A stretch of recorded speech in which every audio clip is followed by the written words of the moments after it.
Hearing none, we can go into old business. Old business item 1E says discuss Town Charter Section 53D, review of all town ordinances. I know this is a lot. There's a lot of review in here. What I'm going to suggest is that we discuss this and look for those higher element ones to make changes to. And in doing so, we can always come back and review those at another time during the year as we read through this. So it's very, very tedious to go through this if you've read through the whole packet, because usually it's one replaces another and another one and another one. So that we do need to go through this, but I would ask that we entertain a motion to table that for the next meeting. So moved. I'll second that. Any other discussion? Hearing none, all in favor say aye. Aye. All right, you do have item 2 of old business. We were discussing and acting on Town of Plainfield COVID-19 employee policy. You'll see in the packet for item 2. Oh, sorry. Where am I here? It's in Yes, item 1, I think. Yeah, it's still under item 1 for that. We had tried to put together something for a COVID policy that helps to explain to the employees what they should be doing, looking out for themselves as they would normally during an illness.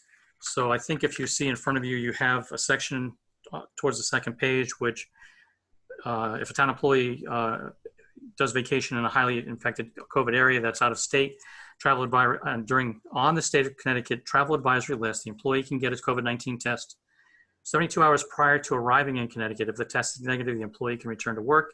If the employee does not get a COVID test prior to returning or upon arrival in Connecticut, the employee may use their own time for a period up to an extended 14-day quarantine. The idea is that the governor continues to make changes to the policy for the state, and so we're trying to keep up with that. At this current time, this is what they have is if you take a test 72 hours prior to return from a hotspot state and it comes back negative, you can come back to work. We're trying to make it so that the understanding is if you're not feeling well, don't come in. That's in the prior sections of this. And if you are in doubt, get the test. And then we can work off whatever the test results would be. So I know you've had a few minutes to at least look through this. Is there questions on this or concerns? What stuff? He needs more long shirts. He needs another pair of pants. I don't. All right.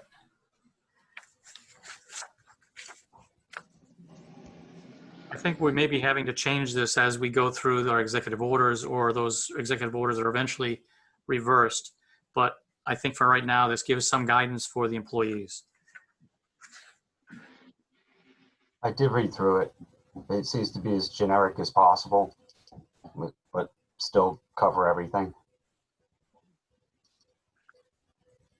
All right. Any other discussion on this? No, I think like I had said the last time, Kevin, I think it's important to at least have the basics, and it pretty much covers the basics. Okay. And again, we may have to come back and revisit as it goes, but at least we have something for right now. At this time, then I would entertain a motion to approve the Town of Plainfield COVID-19 policy. I'll make that As motion. presented. Okay, motion. I'll second that. Thank you. All in favor, say aye. Aye. Right. Motion carries. For new business, we have item 1, consider an act on tax refunds as requested by the tax collector totaling $464.56. John Hall for $5.07, Susan Morgan for $117.09, Nissan Infiniti LT for $342.40. I'll make a motion to act on the tax refunds as read in the total of $464.56. I'll second that. Motion and second. Any other discussion? Hearing none, all in favor say aye. Aye. Item 2 has a little lengthy of a packet because it has kind of like a history of how we got here. And it is a large packet. but it really gives the idea of where the changes were made. And these are good changes because Kathy, you had done the fee is set by building inspector and board of selectmen. So this helps us not to keep on going back to the ordinance and having a town meeting to change a fee structure. So I think those are all that we look through and all of the ordinances should be all like that. If we can find any others that have that, where there's a embedded fee structure, just to take it out and give the authority to that inspector and or selectman. So with that, there was some homework done on this for, I think by the previous building inspector, Rob Kerr, and he had come up with a figure before of $40. And I'm not sure what your pleasure is for this, to make the change so that we can move forward on it, but I think it's a long time coming. Yeah, sorry. No, I agree, Kevin. I think it's time that it is changed. I'm not sure about the $40. They did the surrounding towns and they're from 20 to 30. So I don't know where they came up with 40.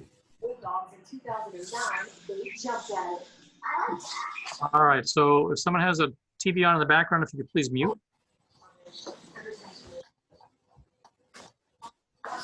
And I think Rick just came on. So. Yeah, I think Rick too. Well, this is a good time to ask probably Rick and Becky, the fee structures, have you seen it so far? Multiple dwelling units for ordinance 76. What was your pleasure that you had talked about before this fee structure changed to what number?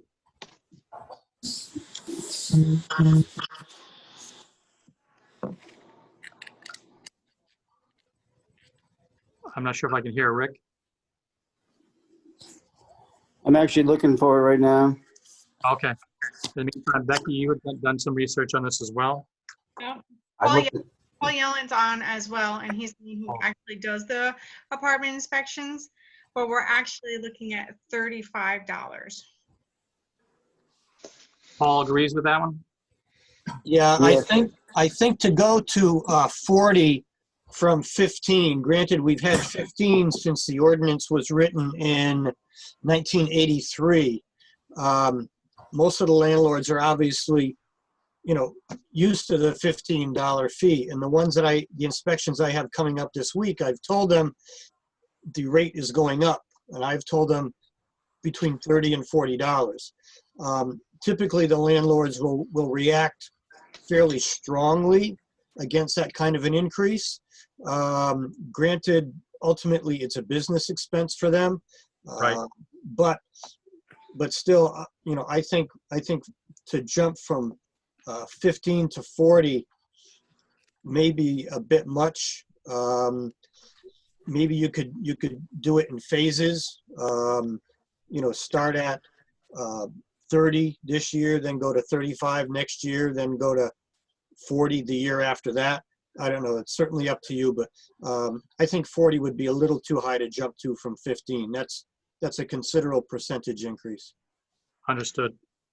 I think seeing as though we can bring it back to a selectment meeting in the future, whether it's a year from now, a year and a half from now, whatever it might be, and make that adjustment. We have to keep on watching the market and see how the other towns are doing so we can adjust accordingly. I think that's appropriate. My personal opinion would be you're basically doubling your 30 from 15. So I would probably entertain a motion to act on setting the fees for building inspector according to ordinance 76 at $30. Unless anybody else has anything else they want to. I don't think it should be 30. What are you looking at? Our neighboring towns at 25. I think we should start there. Why double it? I just feel that it's, that's my take.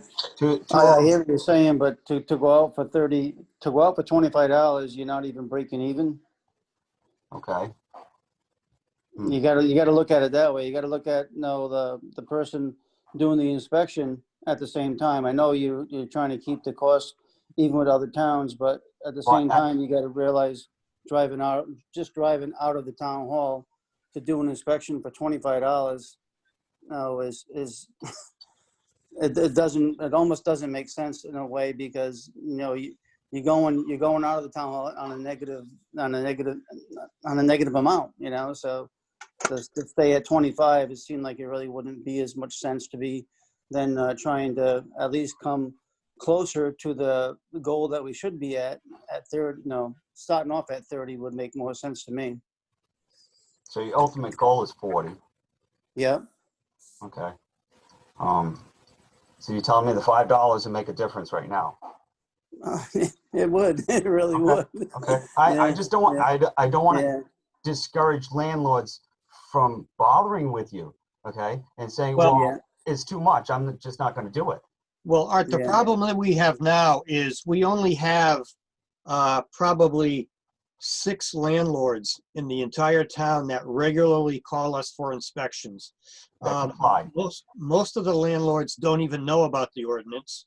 When a property is transferred, that information is never passed on to the new owners by the previous owners, because the previous owners probably didn't know about it either. So I've talked with Rick and Becky, and once the new fee schedule is approved, we're probably going to send a mass mailing out to all of the multifamily dwellings in town, reminding them of their responsibilities under the ordinance, and just to kind of bring them up to speed, because like I said, most of them don't even know that it exists. And when you look at the fee schedule, yeah, the HUD office in Plainfield pays $40 for an inspection, but that is a much more detailed, a much more involved inspection. The short form for the HUD inspection is 7 pages long. The long form for the HUD inspection is 21 pages long. And it's much more detailed than the short safety inspection that we do right now. We look for basic safety things. Is it going to be good for the people to live in? Smoke alarms, CO alarms. Are the stairs going to fall down? Is the electric system okay? Just basic safety stuff. Doesn't go into the details. So if somebody wanted to make an argument, say, well, why are you charging so much for a less inclusive inspection? You know, we may have some difficulty explaining that. That's why I would like to see us start at a lower number. Mm-hmm. Well, I agree with that, definitely. But we think that we're okay at 30. This way, we're a little better than the, well, we're at a little better than the 25, which would have been not breaking even. I agree with the $30. I think at 25, it really doesn't make sense to do that. And if you're thinking that in a year or 2 years, you're going to jump up to 40, I think it would be accepted better, a $10 increase instead of a $15 increase when you hop up to 40 if you were at 25. All right. So at this point, I have one more question. And this would be to Paul. On section 9, it speaks of fire damage. And the old ordinance, there was a not to exceed $50 mark. Do you have that in front of you? Yeah, I'm looking at it now. Let's see, section 9. It was revised to take that out, but I'm wondering if that still applies for fire damage. Anything? And do you want a maximum amount? No, I really don't think that's necessary. You know, being the fire marshal, I know about all the fires. I do the investigations on all the fires. We work with the landlords. We work with the building office and Mary Ellen's office to make sure that the building is safe before it's reoccupied. And we generally will not permit occupancy. And Rick won't issue a certificate of occupancy. And we won't issue an inspection approval unless the building is safe. So I don't really think it's necessary that they notify us within 3 working days, because we're going to know about it the day of the incident. Right. Well, I wasn't worried about the 3 working days. The original ordinance hadn't not to exceed fee. It would be a $15 fee for the inspection. not to exceed $50 for fire damage because it was different. Now, More I don't, lengthy inspection. I don't know the reason, but yeah, I don't know why that was done. I know at one point in time, there was a maximum limit on apartment inspections within one building. The fee could not exceed, I forget what it was. $50. I think that's what I'm reading from. But that Yeah. was only for fire damage. Yeah. That's in the original Mhm. ordinance 76. Yeah. That's the only reason I was asking if that still applied, if there was a maximum fee. I to don't, apply I don't, for fire damage. no, I don't think we should So have that. $30 will be fine for Yep. any fire damage too. Yeah. That's all I have then. This time we can entertain a motion to set a fee of $30 for the building inspector according to ordinance 76. I'll make that motion to increase to $30, Second. ordinance 76. Yeah. Motion by Kathy, second by Art. Any other discussion? Yeah, Kevin, when are you going to make this effective? There's a good one right there. Usually they do the effective dates because the ordinances already has an effective date. This is just a little housekeeping here for this one. I have to take a look. I think there's a 2-week window where it allows it to be effective. Doesn't it just become effective today because you voted on it and approved it? It could, but I got to check the state statutes on that too. There may be something in play with there, so. You might be able to set the effective date. That's what we did with when we increased the building inspection fees, we did a specific date. Usually the first of the month they do for things. Would you like to amend the motion to November 2nd then? Which gives us that 2-week window to process, actually 3, right? So you'd like me to amend the motion to accept the $30 fee for ordinance 76 to become effective on November 2nd, 2020? Yes, please. Okay, So that would, I would take, that would be the amended motion. that is the amended motion. I'll second. Thank you. I'll Thank second. you. Is seconded the amended motion. All in favor, say aye. Aye. Aye. In light of the fact that we have other, I'll just go very quickly for the other, and we can end the meeting so that the planning and zoning can start. We do have a town meeting tomorrow, so if anybody wants to jump onto Zoom, we have access there to talk about the sidewalks in Warrigan.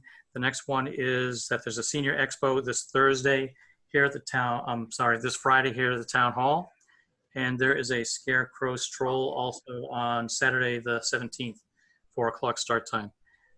There's information on the town Facebook page for all of those events. So thank you very much. And I entertain a motion to adjourn. So moved. I'll second that. And all in favor, say aye. Aye. Okay, thank you very much. And I'll let them know they can start their meeting now. Thank you.